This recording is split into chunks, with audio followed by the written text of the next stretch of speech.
जब बीबी फातिमा ज़हरा सलाम अलैहा का वक्त आखिर आया तो आपने इमाम अली अलैहिस्सलाम से वसीयत की कि ऐ अली, मेरे बाद एक शुजा कबीले से शादी करना, अल्लाह उससे तुम्हें एक बेटा देगा और उसका नाम तुम अब्बास रखना, और ये मेरे हाथों से बना हुआ कुर्ता उसे देना और कहना करबला में मेरे हुसैन की हिफाजत करे। बस जनाब सैयदा की शहादत के थोड़े अरसे बाद इमाम अली अलैहिस्सलाम एक दिन बीबी सैयदा की वसीयत का जिक्र अपने भाई अकील से करते हैं। जनाब अकील फरमाते हैं कि अरब के दो ही बड़े कबीले हैं जो बहादुरी में अपना एक अलग मुकाम रखते हैं। एक कबीला बनी हाशिम जिसे हम हैं, और दूसरा कबीला कलाब है।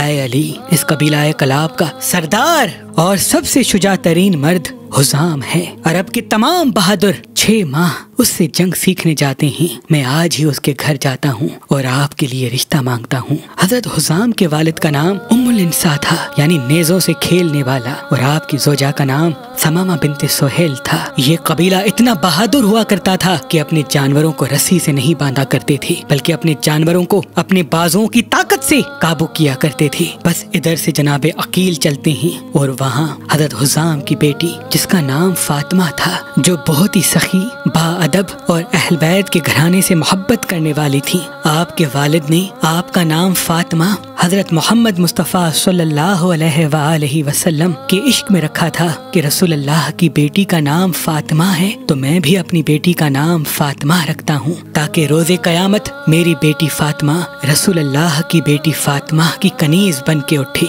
इतने में आपकी बेटी ख्वाब देखती हैं कि आसमान से एक चांद उनके हाथ पे गिरता है और 3 सितारे उनकी झोली में आ गिरते हैं। बीबी जैसे ही इस ख्वाब को देखे तो अपनी वालदा से जिक्र करती है। अभी बीबी ख्वाब बता ही रही थी कि इतनी देर में जनाबे अकील दरवाजे पे सदा देते हैं। जनाबे हुजाम जैसे ही जनाबे अकील को देखते हैं तो फौरन अपने घर लेके आते हैं और कहते हैं कि आज हाशमी खानदान हम पे कैसे मेहरबान हुआ। जनाबे अकील फरमाते हैं कि मेरे भाई अली का रिश्ता मैं आपकी बेटी फातिमा के लिए लेके आया हूँ। जनाबे हुजाम आंखों को नम करते हैं और कदमों पे हाथ रख के कहते हैं, ऐ अबू तालिब के बेटे अकील, मैं इस काबिल कहाँ कि मेरी बेटी रसूलुल्लाह के घर जाए, ये तो आपकी करम नवाजी है। और यूं 17 रजब शबे जुम्मा 21 हिजरी को मौला अली और बीबी फातिमा बिनते हुजाम की शादी होती है। बस जैसे ही बीबी रुखसत होके इमाम अली अलैहिस्सलाम के घर की दहलीज पे पहुंचती हैं तो आप दहलीज पे अपनी पेशानी रख के अल्लाह का शुक्र करती हैं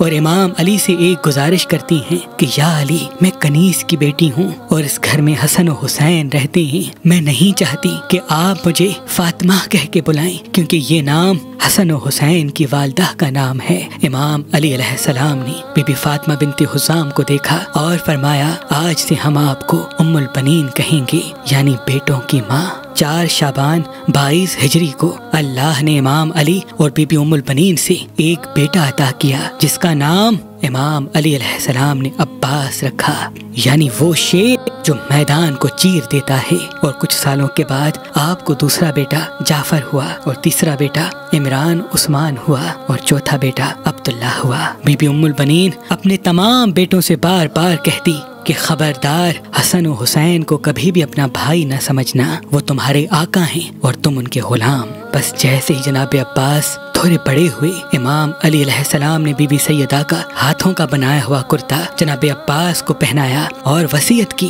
कि ऐ अब्बास, तुम्हारी मौजूदगी में हुसैन पे कभी कोई तकलीफ ना आए, क्योंकि ये वसीयत तुम्हें रसूलुल्लाह की बेटी ने की है। तारीख लिखती है जनाब अब्बास बचपन से ही इमाम हुसैन के साथ साथ रहते थे और इमाम हुसैन को बहुत प्यास लगती थी। आप रातों को उठ के अक्सर पानी मांगा करते थे। जनाब अब्बास पूरी पूरी रात जागते रहते थे ताकि जब भी इमाम हुसैन को प्यास लगे मैं आपकी खिदमत में पानी पेश करूं। बस यूं जनाब अब्बास बड़े होते गए। जनाब अब्बास की शादी इमाम अली अलैहिस्सलाम ने बीबी लबाबा बिनते अब्दुल्लाह बिनते अब्बास बिन अब्दुल मुत्तलिब से करवाई और अल्लाह ने जनाब अब्बास को उनसे 5 बेटे और 1 बेटी की औलाद अता की। पहले बेटे का नाम हजरत फजल रखा, दूसरे बेटे का नाम मोहम्मद, तीसरे बेटे का नाम हसन, चौथे बेटे का नाम कासिम और 5वें बेटे का नाम हजरत अब्दुल्लाह रखा और बेटी का नाम हाजरा बिनते अब्बास।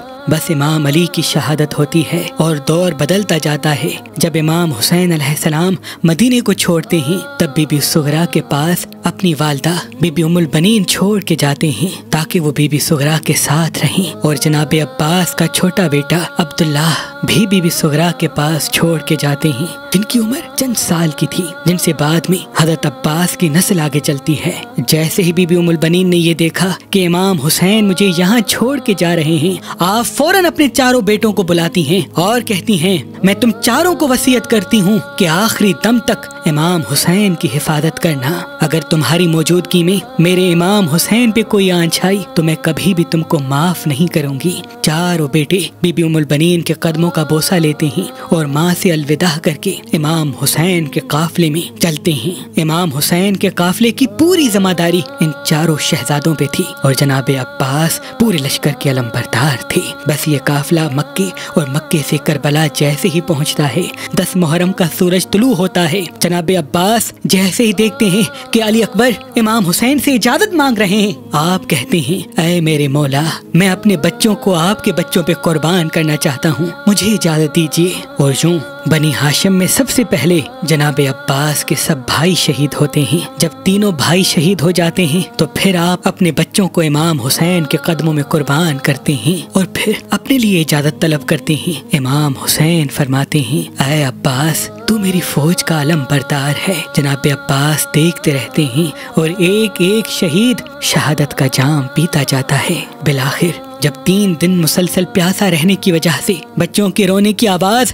जनाब अब्बास के बार बार कानों में आती है, आप बीबी सकीना के साथ इमाम हुसैन की खिदमत में आके अर्ज करते हैं, ऐ मेरे आका, ये मासूम बच्चे पानी के लिए तड़प रहे हैं, मुझे इजाजत दीजिए कि मैं नहर से पानी लेके आऊं। इमाम हुसैन ने आंखों को नम किया और फरमाया, ऐ अब्बास, अगर इजाजत लेनी है तो जा अपनी बहन ज़ैनब से इजाजत ले। बस जनाब अब्बास बीबी सकीना के साथ बीबी ज़ैनब के खैमे के बाहर बैठ जाते हैं और दस्ते अदब को जोड़ के अर्ज करते हैं, ऐ मेरी आकाज़ादी, आज इस गुलाम को इजाजत दीजिए ताकि वो बच्चों के लिए नहर फराज से पानी लेके आए। बीबी ज़ैनब ने जनाब अब्बास की आवाज सुनी और कहा, ऐ मेरे भाई, जब मेरे बाबा अली की शहादत का वक्त आया तो आपने वसीयत की थी कि अनकरीब एक ऐसा जमाना आएगा जब ज़ैनब तुझे कैद करके कूफा और शाम के बाजार में फिराया जाएगा। मैं बाबा से कहती थी, ऐ मेरे बाबा, जिसका अब्बास जैसा भाई हो वो बाजारों में कैसे कैदी बन के आएगी। ऐ अब्बास, आज मुझे बाबा की वसीयत याद आती है। बस जनाब अब्बास बीबी ज़ैनब से इजाजत लेके नहर फरात पे आते हैं और एक ऐसा हमला करते हैं कि फौज को चीर के दरिया पे कब्जा कर लेते हैं। जैसे ही पानी को देखते हैं, पानी में बीबी सकीना का तड़पता हुआ चेहरा नजर आता है। आप पानी को देख के ज़ारो कतार रोते हैं और मश्क को भरना शुरू कर देते हैं और प्यासे ही घोड़े पे सवार होके वापस खयाम की तरफ पलटते हैं। फौज यजीद में हलचल मच जाती है कि अगर पानी हुसैन के खेमे तक पहुंच गया तो फिर इनको शहीद करना मुश्किल हो जाएगा। चारों तरफ से फौज घेर ले और अब्बास पे तीर चलाना शुरू कर दे। जनाब अब्बास फौज से लड़ते जाते हैं, आगे बढ़ते जाते हैं। तारीख ने लिखा, हजारों की तादाद में तीर आप पर चलाए जाते हैं। आप तीरों को रोकने के लिए जैसे ही एक मर्तबा अपने बाजू को ऊपर करते हैं तो पीछे से छुप के कोई जालिम आपके एक बाजू पे वार करता है और आपका एक बाजू कट के जमीन पे गिर जाता है। आप सिर्फ यही चाहते हैं कि कैसे भी करके ये पानी इमाम हुसैन के मासूम बच्चों तक पहुंचाया जाए। आप मश्क और अलम दूसरे बाजू में संभाल के तेज तेज खयाम की तरफ बढ़ते हैं कि इतने में कोई जालिम फिर से आपके दूसरे बाजू पे वार करता है। आपका दूसरा बाजू भी कलम हो जाता है। आप मश्क को अपने दांतों में संभाल के खयाम की तरफ बढ़ते जाते हैं कि इतने में एक तीर आपकी दाईं आंख में लगता है। जनाब अब्बास तड़प उठते हैं और चाहते हैं कि अपनी आंख का तीर निकाल दें, लेकिन आपके बाजू पहले ही शहीद हो चुके होते हैं। आप जैसे ही तीर को निकालने के लिए अपनी जानों का सहारा लेते हैं, इतने में कोई जालिम आपके सर पे गुर्ज मारता है और आप घोड़े की जीन से जमीन पे आते हैं। पूरी फौज मिलकर आप पे हमला करती है और आपके पूरे जिस्म को जख्मी कर देती है।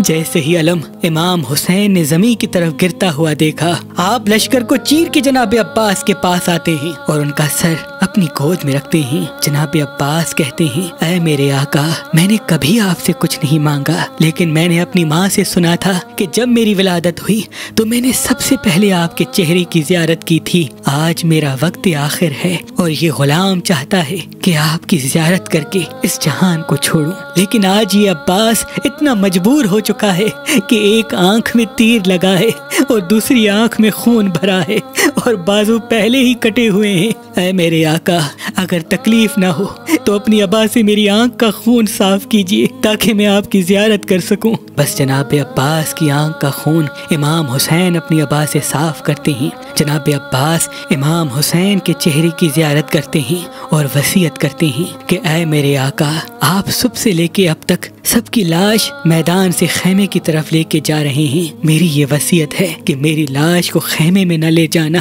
क्योंकि सकीना वहाँ मुंतज़िर है कि चचा पानी लेके आएगा।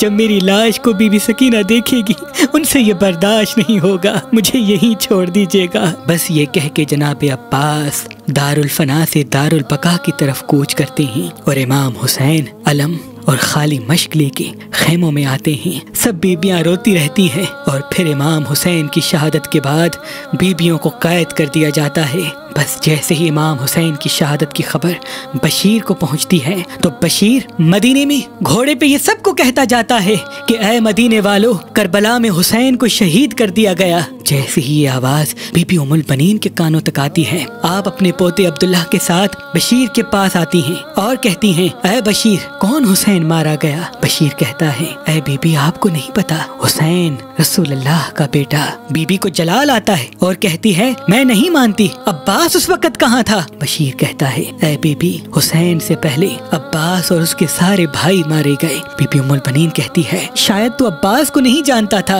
अब्बास से बड़ा पहलवान इस अरब की जमीन पे कोई नहीं, अब्बास कैसे शहीद हो गया? वो बशीर रो के कहता है, ऐ बीबी, जनाबे अब्बास इमाम हुसैन के बच्चे जो 3 दिन से प्यासे थे, उनके लिए पानी नहरे फराज से लेने जाता है और वहाँ कोई जालिम आपके सर पे गुर्ज मारता है, आप घोड़े की जी से जमीन पे आते हैं। बीबी कहती है, मेरे अब्बास का कद इतना बुलंद था कि जब वो घोड़े पे बैठते थे तो जमीन आपके कदमों का बोसा लेती थी। अब्बास से भी बड़ा किसी का कद था कि वो उनके सर पे गुर्ज मारे? वो जमीन पे बैठ के कहता है, ऐ बीबी, पूरा लश्कर मिलके जनाबे अब्बास पे तीर चलाता है और धोखे से उनके बाजू काटे जाते हैं और तीरों की बारिश में से एक तीर आपकी आंख में लगता है और जनाबे अब्बास उस तीर को निकालने के लिए झुकते हैं। इतने में कोई जालिम आपके सर पे गुर्ज मारता है और आप घोड़े की सींग से जमीन पे आते हैं। बीबी जैसे ही ये सुनती है तो जमीन पे बैठ के ज़ारो कतार रोती है कि बशीर, ये तो बता कि जब जब जमीन पे जो गिरता है अपने हाथों का सहारा लेता है, मेरा अब्बास जब जमीन पे गिरा होगा तो पहले उसका सर जमीन पे लगा था या उसका जिस्म जमीन पे लगा? बस बीबी जन्नतुल बकी की तरफ जाती है और वहाँ अपनी उंगली से 4 कब्रें अपने बेटों की बनाती है और फिर अपनी उंगली से इमाम हुसैन की कब्र बनाती हैं और दिन रात वहाँ रोती रहती हैं। और जो भी बीबी को बीबी उम्मुल बनीन कहता, आप फरमाती कि अब मुझे कोई भी उम्मुल बनीन न कहे, क्योंकि मेरे सारे बेटे करबला में मारे गए। आप वो पहली मोहतरमा हैं जिन्होंने सबसे पहले इमाम हुसैन के मरसिया लिखने का बुनियाद रखा। आप पूरा पूरा दिन इमाम हुसैन पे क्रिया करती रहती और इतना रोती थी कि जब सालों की कैद के बाद बीबी ज़ैनब और दूसरी बीबियां वापस मदीने आती हैं, तब तक रो रो के आपकी आंखों की बीनाई चली जाती है। आप बीबी ज़ैनब और तमाम बीबियों को पुरसा देती हैं। तारीख ने लिखा, जो भी मदीने में आता और बीबी उम्मुल बनीन के घर से गुजरता तो आपके मरसिए में इतना दर्द हुआ करता कि ज़ारो कतार रोता रहता। बस जैसे इस बात का इल्म मदीने के हाकिम को हुआ कि ये बीबी दिन रात रोती है और इमाम हुसैन के गम में मरसिए कहती है, तो वो बीबी को जहर दिला देता है और बीबी इमाम हुसैन की शहादत के 3 साल के बाद 13 जमादुल सानी 64 हिजरी को दारुल फना से दारुल बका की तरफ कूच कर लेती हैं और फिर इमाम सज्जाद अलैहिस्सलाम आपकी कब्र मुबारक जन्नतुल बकी मदीने में बनाते हैं। सलाम हो बीबी उम्मुल बनीन पर, सलाम हो जनाबे अब्बास पर और सलाम हो करबला की तमाम बीबियों पर।